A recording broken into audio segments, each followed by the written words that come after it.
21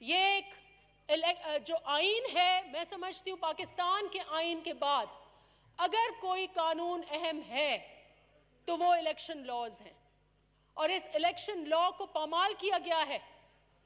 election commission کے ساتھ آپ تصادم کرنے جا رہے ہیں۔ الیکشن کمیشن کہہ رہی ہے کہ 72 شکوں میں اکثریت شکیں جو ہیں وہ ناقابل قبول ہیں، وہ آئین کے خلاف ہیں، وہ ای سی پی کے قوانین کے خلاف ہیں، وہ آئین کے روح کے خلاف ہیں۔ اس لیے جناب اسپیکر، اس قانون کو فی الفور واپس لیا جائے، اور اگر نہیں تو پھر آپ ایک اور راہ ہموار کریں گے اس ملک میں، اس ملک کی پولیٹیکل سٹیبلٹی جو ہے اس کو آپ چھینیں گے۔ جناب اسپیکر، ایک اور بہت ہی سیریس ایشو ہے جس کے اوپر ادھر میرے حیدر ہوتی صاحب جو ادھر موجود نہیں ہیں، انہوں نے اس کا ذکر کیا اور میں اس کا بھی ضرور ذکر کروں گی۔ شہید محترمہ بے نظیر بھٹو کا میں ذکر کر رہی تھی۔ 2007 میں جس وقت وہ ملک میں واپس آئیں تو اس ملک میں 2 خطرات تھے جناب اسپیکر۔ ایک خطرہ آمریت کا تھا اور دوسرا خطرہ عسکریت پسندوں کا تھا۔ شہید محترمہ بے نظیر بھٹو کی اگر جان گئی ہے تو اس وقت اس ملک کے باقی تو ہمارے مقدمے چل رہے ہیں، ہم جالے اس کے لیے لڑیں گے کہ کون، ہمیں پتہ ہے کہ کون قاتل ہے ان کا، لیکن جو عناصر اس وقت تھے، ایک ڈکٹیٹر تھا اور عسکریت پسند تھے، اور بظاہر عسکریت پسندوں نے ہی ان کی شہادت جو ہے وہ کی۔ جناب اسپیکر، آج میں خطرہ یہ ہے، اور یہ میں شعر آپ کو، مجھے یاد آ رہا ہے یہ ایک شعر جو آج کے حالات ہیں۔ ایک بار پھر آپ کی سرحدوں پر بے چینی ہے۔ آپ جس علاقے میں ہیں یقیناً آپ کے دل میں بھی یہی بات ہوگی۔ خیبر پختونخوا میں فارمر مرجڈ جو ہمارے ایریاز ہیں اس میں بھی بے چینی ہے جناب اسپیکر، اور یہ میں کہوں گی سینے میں جلن، آنکھوں میں طوفان سا کیوں ہے، اس شہر میں ہر شخص پریشان کیوں ہے، اور ہم سب پریشان ہیں، پورا پاکستان پریشان ہے، کیونکہ اس ہاؤس میں جو فورن پالیسی ڈسکس ہونی چاہیے، وزیر فورن پالیسی کے آ کر سازشیں کر کے تصادم کرا دیتے ہیں۔ یہاں بجٹ بکس کو اینٹوں اور پتھروں کی طرح سر پھاڑنے کے لیے استعمال کرتے ہیں، لیکن ہمیں یہ بتاتے نہیں ہیں کہ اس وقت اس ملک کو، اس خطرے کو کیا خطرات لاحق ہیں، اور بہت خطرات لاحق ہیں جناب اسپیکر۔ سپٹمبر 11 جو ہے وہ ڈیڈ لائن ہے، امریکہ چلا جائے گا، پہلے بھی ایسے ہی چلا گیا تھا، اور بیچ میں ایک پورا خطہ جو ہے اس کو خطرے میں، آگ میں جھونک کے جا سکتا ہے۔ پاکستان کی کیا حکمت عملی ہے؟